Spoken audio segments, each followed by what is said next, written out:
Goed, ons is dan nou in die tweede gedeelte van Handelinge 27. Ons het geëindig by vers 26 met die vorige opname.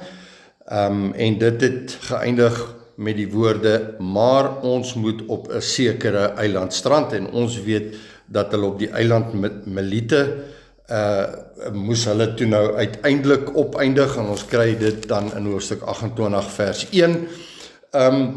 En dan kan 'n mens nou baie daaroor sê oor hoekom is dit so dat hulle op hierdie eiland moes eindig, en dan kan ons later in hoofstuk 28 kan ons daarna kyk. Goed, ons begin by vers 27. En toe die 14de nag kom, terwyl ons nog in die Adriatiese See ronddrywe, het die matrose omtrent middernag vermoed dat hulle naby land kom. Nou, ek kan nie op hierdie stadium 14de nag,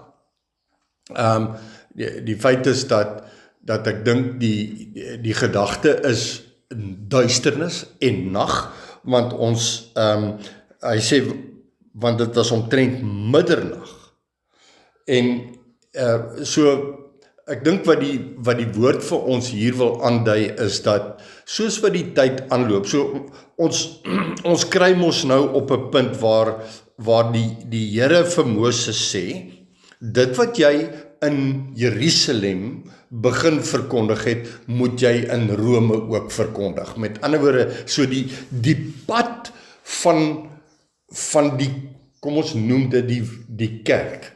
Die pad van die kerk het begin in Jerusalem.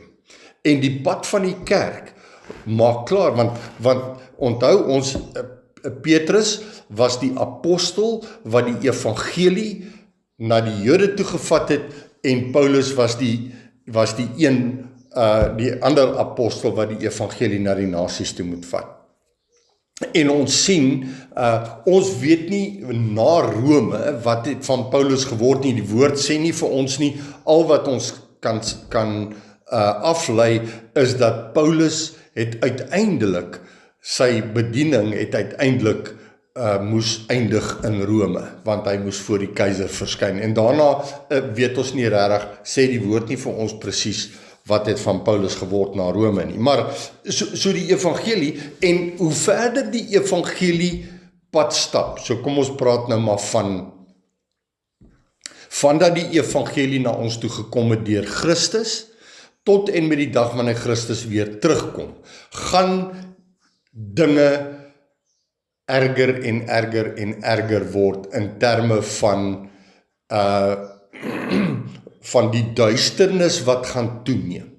Dit was nog altyd in die geskiedenis, was dit dieselfde. Dink aan die volk wat God vat deur Josef, die volk Egipte toe, die Israeliete, eindig op in Egipte, en hulle gaan woon in Egipte, en dan sien ons, wanneer God vir Moses stuur, om die Israeliete uit te lei uit Egipte uit, dan het hulle op daai punt gekom, wat hulle in alle opsigte van hulle God af, hulle het nie eers meer hulle God erken nie, soveel so dat Moses op 'n stadium, toe God sê, hy moet die volk uitlei, toe sê hy, nou wie moet ek vir hulle sê? Wie is u? En dan sê vir hulle, ek is, gaan hulle uitlei. En dit is die ding met afvallig raak. Die afvalligheid neem toe. Ons weet, Jesus het dit gesê in Matteus 24, ons weet, Paulus sê dit in 2 Tessalonisense 2, en dan sien ons dat die anti-christelike stem gaan al hoe duideliker word, hoe nader die wederkoms van die Here is. Right, hoe weet ons dit? Ons kry dit in 1 Tessalonisense 5, dan sê hy, praat hy van oor die tyd van die Here wat kom, sê, maar oor die tye en die geleenthede, 1 Tessalonisense 5 vers 1, oor die tye en die geleenthede, broeders, het julle nie nodig dat aan julle geskryf word nie, want julle weet self baie goed, dat die dag van die Here kom net soos 'n dief in die nag. Dit sal nag wees, wanneer die Here Jesus gaan lees, Openbaring 16. En dan sê hy, want wanneer hulle sê vrede en veiligheid, dan oorval 'n skielike verderf hulle, soos die barendsnood 'n swanger vrou, en hulle sal sekerlik nie ontvlug nie, maar julle broeders is nie in duisternis, dat die dag julle soos 'n dief sou oorval nie. Julle is almal kinders van die lig en kinders van die dag. Ons is nie van die nag of van die duisternis nie. So, met ander woorde, so die dag, soos wat die tyd aanloop, so word dit al hoe meer donker en duister. Goed. Ek is terug in Handelinge 27. So, dit is omtrent middernag, het hulle vermoed dat hulle naby die land kom. Wat beteken dit? Beteken plek van redding. Wat is die land? Die land is die plek van redding. Ons is hier op die see, ons vaar op hierdie see en die tyd van die redding is naby. Want jy sien, dit is wat die vals evangelie doen, is om te sê, vrede en veiligheid, ek het dit nou net gelees, vrede en veiligheid, ons is naby die land, jippie, ons is gered. En dan sien ons in vers 28, daarop gooi hulle die dieploot uit, en kry 20 vaam. Nou, ons weet waaroor die dieploot gaan, dit gaan oor, wanneer 'n skip naby aan 'n plek kom waar hy in veiligheid moet dok, moet hy net eers kyk. Want wat hulle gedoen het, is, hulle het nie in die hawe ingegaan nie, want daar was sekere plek, dis hoekom mooi hawens, Fairhavens was 'n plek wat, dis 'n eiland gewees, so daar was nie 'n strand eers en dan die vaste land nie. So by Fairhavens kon hulle met die skip tot teen die eilandjie gaan en daar gedok het, maar in hierdie geval waar hulle nou is, weet hulle nie waar is die sandbanke en waar is die rotsagtige plekke. Hulle is bang die skip gaan vasval en dan sal hulle in die moeilikheid. So wat hulle doen is hulle gooi 'n tou met 'n swaar stuk lood uit en dan meet hulle om te kyk hoe diep is die water, sodat hulle kan, want hulle weet dat die kiel of die onderste deel van die skip is 'n sekere diepte onder die watervlak, en so kom ons sê die skip se ondergedeelte is, kom ons sê 10 meter onder die water, dan weet hulle dat hulle kan nie veel, so nou gooi hulle dieploot uit om te kyk hoe diep is die water. En dan besef hulle, maar ons kan nie nou verder nader aan die land kom nie, dis hoekom hulle 'n sleepbootjie het. Die sleepbootjie vat hulle dan van daar waar hulle anker gooi, klim hulle stuk op die sleepbootjie en dan vat hulle die mense land toe. Vers 29, en omdat hulle bang was dat hulle miskien op rotsagtige plekke kon strand, het hulle van die agterskip 4 ankers uitgegooi en gewens dat dit dag word. Nou, daar is iets oor die ankers. Net soos wat daar iets is oor die winde. Goed, so ons weet daar is die 4 hoofwinde en dis die winde van lering. Dis wat die woord vir ons sê. Ons kry dit in Efesiërs 4 winde van lering, nee. So die 4 winde van lering gaan oor die welvaartsleer, dit gaan oor die leer van die Nikolaïte, wat beteken hulle het hulle eie hoof en dan het hulle vertakkings en dan het jy die leer van die liefde, die liefdesleer wat sê God is net liefde en alles moet net altyd met my goed gaan en dan het jy die 4de leerstelling wat praat oor die gedagte van jy moet die wet onderrig. En dan, dit is die leer van die sinagoge van die Satan. Nee, daai sinagoge wat sê, jy moet die wet onderhou en dit ensovoorts. Goed. So, daar is 4 ankers. Dan gooi 4 ankers uit en dit is, elke lering het sy eie anker. Hoor wat ek sê, elke lering het sy eie anker, maar ons het 'n anker. En ons kry dit in Hebreërs hoofstuk 6. In Hebreërs hoofstuk 6 kry ons die volgende.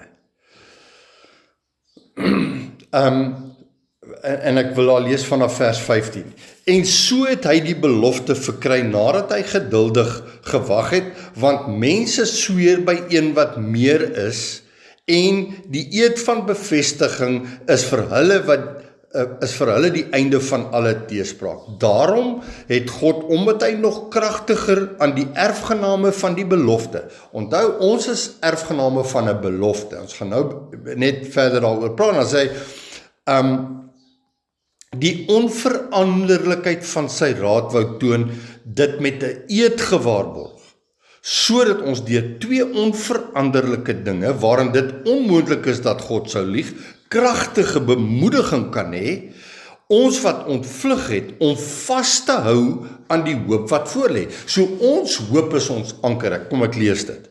En ons het dit as 'n anker van die siel, wat veilig en vas is, en ingaan tot die binnekant die voorhangsel, waar Jesus as voorloper vir ons ingegaan het, hy wat volgens die orde van Melchisedek 'n hoëpriester geword het vir ewig. Wat is die punt? Die punt is, die mense wat in duisternis wandel, wat deur winde van leringe rondgeslinger word, het ankers nodig hier op aarde. En dan gooi hulle ankers uit. Ons anker vir ons siel, wat vir ons vas en veilig is die feit dat Christus agter die voorhangsel ingegaan het. En waar's my anker? Ek moet agter die voorhangsel ingaan, waar hy is. Want hy sê vir ons, waar is ons hoop? Ons hoop is agter die voorhangsel. En ons het nou al in ons gemeente baie gepraat oor die voorhangsel wat geskeur is, want die voorhangsel is die plek waar die koninkryk van God se erfenis van ons opgesluit lê, en ons kan met vrymoedigheid ingaan agter die voorhangsel in waar Christus is. En hy gee vir ons die hoop van agter die voorhangsel uit.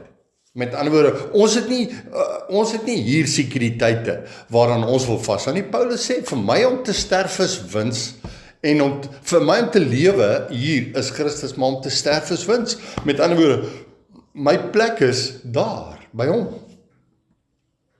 Want Christus het ons vooruit gegaan. En daarom hierdie ouens hulle gooi 4 ankers uit. En gewens dat dit dag word. Maar jy sien, met die vals leringe, die winde van lering is daar dag sal nooit, ons het nou gelees in 1 Korintiërs 5. Ekskuus tog 1 Tessalonisense 5. Vir hulle is dit altyd duisternis. Hulle dink hulle ankers gaan hulle red. Hulle dink hulle bootjies gaan hulle red. Maar niks kan hulle red nie. Want hulle probleem is hulle het nie hulle hoop gestel in Christus nie. Hulle anker is nie Christus nie. Vers 30. Maar die matrose het probeer om uit die skip te vlug. Goed, ons moet gou oor die matrose praat. Want dit is belangrik dat jy sal, daar's 'n openbaringswaarde aan dit wat die woord, en as jy die woord van God ken, dan kry jy die verborge, weggesteekte inligting wat my en jou help om die evangelie reg te verstaan. So kom ons kyk gou na die matrose. Ons kry dit in Openbaring hoofstuk 18. Openbaring hoofstuk 18. Goed. Ek lees. En vers 17, Openbaring hoofstuk 18, vers 17. En elke stuurman en die hele menigte op die skepe en die matrose en almal wat die see bevaar, het ver weg gaan staan en het uitgeroep toe hulle die rook van haar verbranding sien en gesê, watter stad is soos die groot stad? En hulle het stof op hulle hoofde gegooi en onder geween en weeklaag uitgeroep en gesê, wee die groot stad, waarin almal wat skepe op die see het, deur haar kostelike skatte ryk geword het, want dit is in 1 uur verwoes. Nou ons is op pad na Openbaring toe, nadat ons nou klaar maak met Handelinge, maar vir die oomblik moet jy verstaan, die matrose op die skepe, en die stuurman, so kom ons gaan kyk net heel eerste na die beeld van Babylon. Babylon is die hoofkantoor van elke lering. So kom ons ons gebruik die Katolieke Kerk as Babylon. Want dit is my verstaan daarvan, maar maak nou nie saak nie, ek wil nie vir die oomblik daarop fokus nie, maar kom ons sê Babylon is die Vatikaanstad in Rome. So met ander woorde, hierdie groot stad gaan op 'n stadium uitgewis word. En ek sê weer eens, ek moet nie nou te veel daarop fokus nie. En wanneer hy uitgewis word, dan het al die stuurmanne met wat skepe op die see het. So wat is die see? Die see verteenwoordig nasies en tale en stamme en volke. Goed, die woord sê dit, ek gaan dit nie nou lees nie, maar dis die see. Met ander woorde, die skepe wat op die see is hierdie Babylon wat gemeentes het oor die hele wêreld. En daar is duisende van hulle, duisende skepe, en op hierdie skepe is daar 'n stuurman. Wie is die stuurman? Ons kry dit uit Jakobus hoofstuk 3, wat sê, die tong van die stuurman. Met ander woorde, die een wat die voorganger is in elke een van daai kerke. Hy is die een wat daai skip stuur in die rigting. Hy praat van die roer. Die tong is soos die roer van die skip, en die tong is die stuurmans, die roer is die stuurman se tong, wat vir mense preek, en wat hy preek, bepaal waarheen daai skip gaan. En daar is, ek bedoel, hulle is almal op pad na die rotse toe, want dis wat ons hier kry, rotsagtige plekke, nee. So sien die beeld, so wat doen hierdie matrose op die skip? Hulle is almal wat in diens is van die stuurman. En nou kan jy, en ek gebruik weer eens die Katolieke Kerk as 'n voorbeeld, so jy het 'n priester wat voorgaan, hy is die ou wat preek, en dan saam met die priester het jy 'n klomp, noem hulle nou maar nonne, en jy het mense wat deel is, en jy het ouderlinge en allerhande goeters, dis maar die hele kerk, en die matrose werk vir die stuurman. Die stuurman, hy stel sy eie matrose aan, en hy is die skipper, hy is die een wat in beheer is van die skip, en hy bepaal in wat rigting, en dan het jy hoofkantoor, met ander woorde Babylon, en in die geval gebruik ek nou die voorbeeld van die Katolieke Kerk wat die Vatikaan is. So hierdie ouens wat op hierdie skip is, saam met hierdie kaptein van die skip, die stuurman, hulle besluit, hulle gaan vlug, want jy sien, dis dieselfde beeld as wat Jesus gebruik, van wanneer die wolf kom, Johannes hoofstuk 10, dan die huurlinge tree op, vir die een wat hulle gehuur het. So die matrose tree op vir die stuurman wat hulle gehuur het, en nou, wat wil hulle doen? Hulle sien, hulle gaan dit nie maak nie, wat wil hulle doen? Hulle probeer om uit die skip te vlug. Hulle het geen waarde aan die wat op die skip is, of die skip nie, hulle wil net hulle self red. En dan probeer hulle van die skip afkom, en dan sê, en die sleebootjie in die see laat sak, onder die voorwendsel dat hulle ankers van die voorskap, so hulle kom met leuns, en hulle sê, nee, ons gaan die voorste ankers nou uitgooi, maar hulle wil eintlik op die sleebootjie, die eie reddingsbootjie wil hulle ontsnap van die skip af. Want jy sien, dit is wanneer jy nie eienaarskap, Paulus sê, bly op die skip, want ek het die skipper se stem gehoor. Ek het die eintlike skipper se stem gehoor. Christus het gesê, die engel van God het gesê, bly op die skip. En nou wil julle, hy sê, en nou sê hy, toe sê Paulus, vers 31, vir die hoofman oor 100 en die soldate, as hierdie manne nie in die skip bly nie, kan hulle nie gered word nie. Want jy sien, uiteindelik is die plek van redding, wanneer die mense is op die skip, en onthou, daar is oral reg oor die wêreld skepe, en elke skip het 'n naam. Ons kom nog by die naam van die skepe wanneer ons nou in hoofstuk 28 kom, maar en elke skip het 'n naam, maar die Here kom, en dan haal hy al sy mense van daai skepe af. Hy kom haal hulle een vir een, die wat uitverkies het, haal hy van die skepe af. En dis hoekom hy in Openbaring 19 sê, hang af van op watter skip jy sit. Ek sê nou Handelinge 19, maar ek dink nie, Openbaring 19, maar ek dink ek is verkeerd.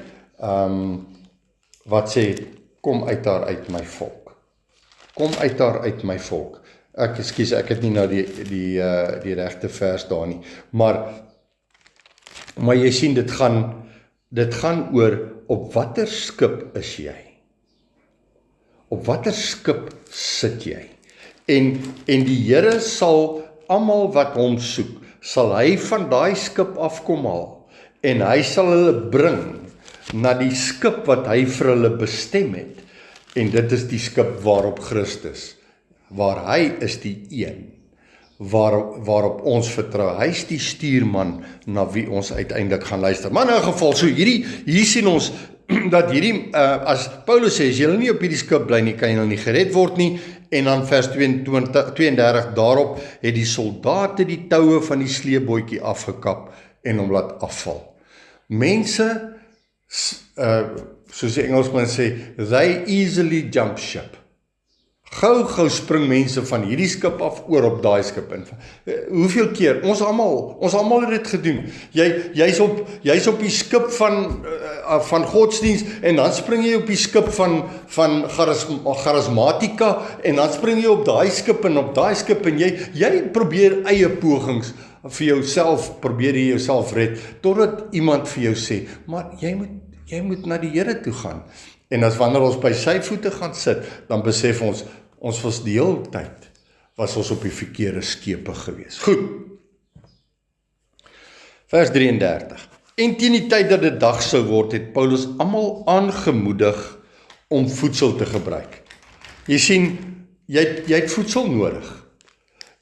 En dit is die rol. En ek wil 'n belangrike ding sê. Ek wil 'n baie belangrike ding sê rondom die rol van die vaders van die geloof. En Paulus hulle was die apostels. En ek het dit in die vorige opname gesê en ek wil dit weer sê. Efesiërs 4 vers 11 sê, en hy het gegee sommige as apostels, ander as profete, ander as evangeliste, ander as herders en leraars. En ons moet verstaan, daar is dis nie 'n status ding nie, maar daar is 'n geestelike hiërargie in die koninkryk van God. En God rus sy mense toe, en daar's 'n sekere funksionaliteit in die liggaam, wat God sekere manne roep, wat hy toerus oor jare met die woord van God, sodat hulle die ouens kan wees, die herders. Dis hoekom Petrus sê, in 1 Petrus hoofstuk 5, dan sien ons Petrus sê die volgende, vers 1 Petrus 5 vers 1, ek vermaan die ouderlinge onder julle, ek wat 'n mede-ouderling en getuie van die lyde van Christus is, wat ook 'n deelgenoot is van die heerlikheid wat geopenbaar sal word, hou as herders toesig oor die kudde van God, wat onder julle is. En die Here stel mense aan, en hoe dit maak nie saak wie dit is. Dit gaan nie oor die persoon nie. Maar 'n mens moet kyk binne die werking van die liggaam van Christus. Wie het God aangestel as herders oor die kudde? En dan moet ons baie fyn luister om te sê, is hierdie persoon 'n herder wat vir die kudde omgee, of is hy 'n huurling wat vir homself omgee? Is hy die persoon wat die heeltyd by die Here se voete sit om by die opperherder te hoor hoe hy die kudde moet lei na die opperherder toe? En dis een ding van 'n herder. Die verskil tussen 'n huurling en 'n herder is die volgende. Die herder probeer nie mense agter hom aansleep nie. Hy is die een met die stok en die staf om die kudde die hele tyd by die opperherder te hou. Kom staan nie by Jesus, kom staan nie by Jesus. Die herder se hart is nie om te kyk hoeveel skape hy vir homself kan vergader om van hulle af te leef nie. Dis nie sy hart nie. En as jy by so iemand is, wat die hele tyd om te sê, ons moet getalle jaag, en dit gaan ons jaag agter die geld aan, dan moet jy weet, hy's 'n huurling. Goed, so, Paulus as herder tree op. Want van al hierdie 276 mense op hierdie skip, van hulle almal, is daar net een ou wat die Here se stem hoor. Net een ou. En dis Paulus. Van almal wat op hierdie skip is daar net een man wat die Here se stem hoor. 276 siele. Is dit net Paulus wat die Here se stem hoor. En hy vat beheer. Want hoekom? Paulus is nie besorgd oor homself.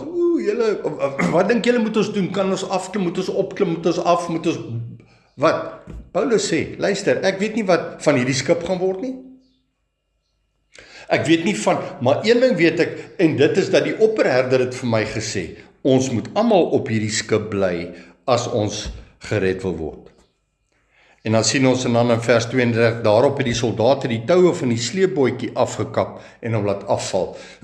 Ek wil vir jou vandag sê, daar gaan tye in jou lewe wees, wat jy jou eie sleepbootjie gaan wil uitgooi. En jou eie reddingspoging gaan jou nie red nie. Moenie, omdat die storms vir jou te veel raak, want jy sien, dis die probleem met die pad saam met die Here, daar gaan storms kom. Die winde gaan kom, die vyand gaan kom met alles teen jou, en dan gaan jy benoud raak, en dan gaan jy jou sleepbootjie soek, en jy gaan want die sleepbootjie het baie vorme. Mense, hy gaan sit in 'n kerk waar hy net hoor wat hy wil hoor, dis sy sleepbootjie. Die volgende ou sê nee, wat ek gaan terug wêreld toe, ek gaan vir my sekuriteite vasmaak met geld, ek gaan my goeie besigheid, dis sy sleepbootjie. Die volgende ou, daar's net soveel forme wat mense as sleepbootjies gebruik om van hierdie skip af te kom. Maar Paulus sê, bly by hierdie skip.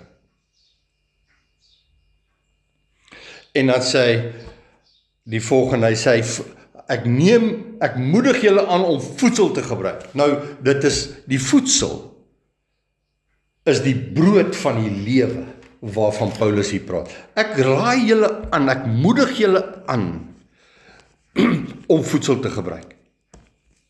En dan sê hy, dit is vandag die 14de dag, dat julle in afwagting bly vas, sonder om iets te gebruik. Want jy sien, dis wat gebeur wanneer mense in die storms kom. Mense maak die grootste fout. As die storm slaan, dan soek hy 'n uitkoms. Hy soek 'n plek van, hy wil net so bietjie wegbreek. En dan gaan hou hy of 'n vakansietjie, of hy bly weg van die kerk, van die gemeente byeenkomste af. Hy soek net 'n bietjie 'n breek.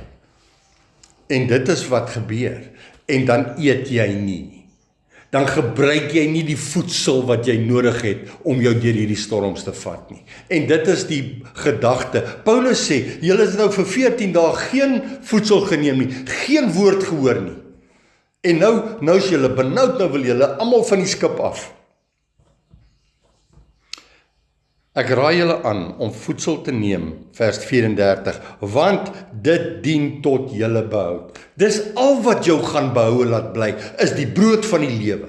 Net die brood van die lewe.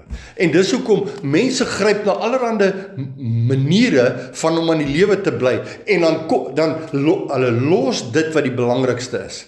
Sit die woord neer en ek doen my eie ding.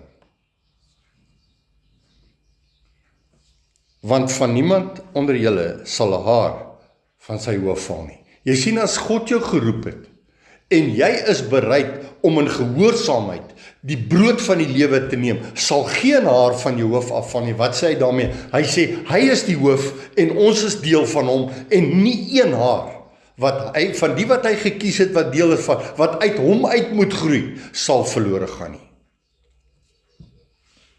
toe hy dit gesê het, neem my brood, dank God in die teenwoordigheid van almal, breek dit en begin eet. Dis presies wat Jesus gedoen het. Dis presies waaroor dit gaan, wanneer Jesus die brood breek en die wyn gee vir sy disippels, dan sê hy daarmee, ek is die brood, met ander woorde, sy woord is die brood wat ons moet eet. Dit is wat ons behoue sal laat bly.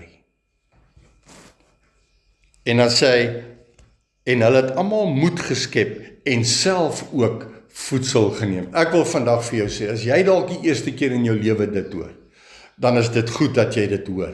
Jy sal nie bly lewe sonder die brood van die lewe wat die voedsel van God is wat hy vir ons bestem het nie. Jy moet elke dag brood eet. Moenie laat daar 2 weke verbygaan.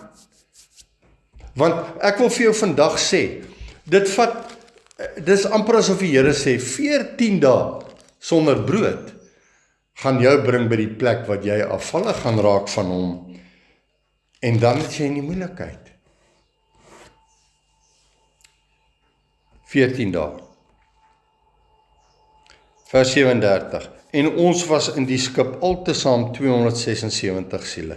En nadat hulle met voedsel versadig was, het hulle die skip ligter gemaak deur die koring in die see te gooi. Nou wat is die betekenis daarvan? Hulle het die skip ligter gemaak. Kan ek gou vir jou sê, wanneer ons met die dinge van die Here werk, wanneer ons met die Here besig is, en wanneer ons nou weer voedsel geneem het, dan besef ons eie reddingspogingkies kon ons nie red nie. Ons wou af van die skip af, ons het sleepbootjies uitgegooi, ons het ankers gegooi, ons het alles geprobeer, en ons kon onsself nie red nie, maar toe ons die brood van die lewe eet, toe het ons ten minste 'n hart vir die verlorenes. Want toe verstaan jy, dat hy is ons redder. Hy, moenie worry nie, hy gaan ons red. En almal wat op die skip is, gaan gered wees, maar ons het 'n verantwoordelikheid om die saad van die woord uit te sit na die wêreld toe. Want die see verteenwoordig die wêreld daar buite. Hulle is met voedsel versadig en nou begin hulle saad te gee vir die ander. Gooi die saad in die see uit. Want jy sien, jy probeer jou eie reddingspoging. Want jy sien, dit is die tweede gebod.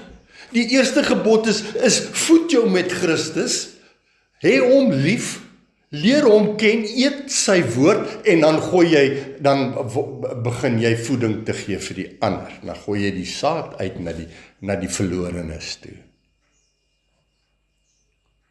En nou kom ons by vers 39, nou gebeur skipbreek. Skipbreek kom.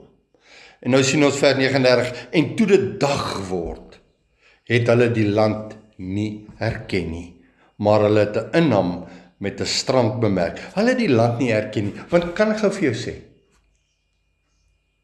ons het 'n ander woonplek. Ons woonplek is in die hemel. Bedink die dinge daarbo. En die Here wil hê ons moet opkyk. En dit het nie vir hulle saak nou mee gemaak waar hulle beland het nie. Want hulle het nou weer voedsel, hulle het nou weer hoop. Hulle anker is nie nou meer die 4 ankers wat hulle uitgegooi het nie. Hulle anker is nou Christus. En nou sê hy, en waarop hulle van plan was om die skip te laat loop as hulle kon. En hulle die ankers afgekap, met ander woorde my eie reddingspogingkies kap ek af en in die see laat lê en tergelykertyd die roertoue losgemaak. Jy sien, die roer is die een wat rig. Want ons wil die skip stuur waar ons die skip wil laat heen gaan. Dis hoekom jou stuurmanne beheer nie die skip. Ons het 1 stuurman. Daar's net 1 stuurman, Christus. En daar's net 1 skip waarvan ons almal deel is. En die Here sal op sy skip laai wie hy op sy skip wil hê, maar jy sal nie op die skip wees van 'n vreemde stuurman en by Christus uitkom nie. Maak die ankers los, kap die ankers af, maak die roertoue los en hulle die voorsou teen die wind opgetrek en op die strand aangestuur. Want jy sien, saam met Christus kan ons in die wind in. Ons gaan nie saam met die wind nie, ons gaan teen die wind. Jy sien, wanneer ons besig is in die koninkryk van God, dan gaan die winde teen ons kom. Ons moet net pas op dat ons nie deur die winde meegesleer word nie. Teen die wind in, opgetrek en op die strand aangestuur.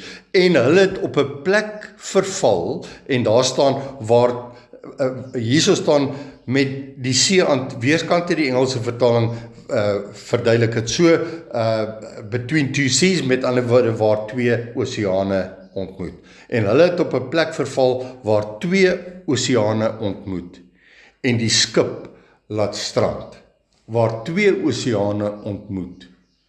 Met ander woorde, en ek wil nie nou te veel daaroor sê, want ek dink nie ek het regtig die antwoord op hierdie stadium nie, maar jy sien, dit hang af wie die twee oseane verteenwoordig. Is dit die twee, ek het twee kuddes, die Jood en die Christen, is die twee oseane die feit dat Paulus uit Jerusalem uitgekom het op pad Rome toe, die twee oseane, God se volk en die nasies, ek weet nie. Ek wil nie nou daarop ingaan nie, anders gaan ek dalk verkeerd wees. En die skip laat strand, en die voorskip het vasgeraak en onbeweeglik bly sit, maar die agterskip is deur die geweld van die branders uitmekaar geslaan. Want jy sien, die winde slat hulle nou van agteraf en slaan die skip stukke. Want jy sien, die skip is nie waaroor dit gaan nie. Dit gaan oor wie's op die skip. Vers 42, nou was dit die plan van die soldate om die gevangenes dood te maak, sodat niemand kon uitswem en ontsnap nie. Want jy sien, as jy 'n soldaat is, dan is jy, of jy's 'n soldaat vir die Here, of jy is 'n soldaat vir die keiser. Dit hang af vir wie jy 'n soldaat is. Want uiteindelik is die ou wat optree as 'n soldaat, tree op vir Christus.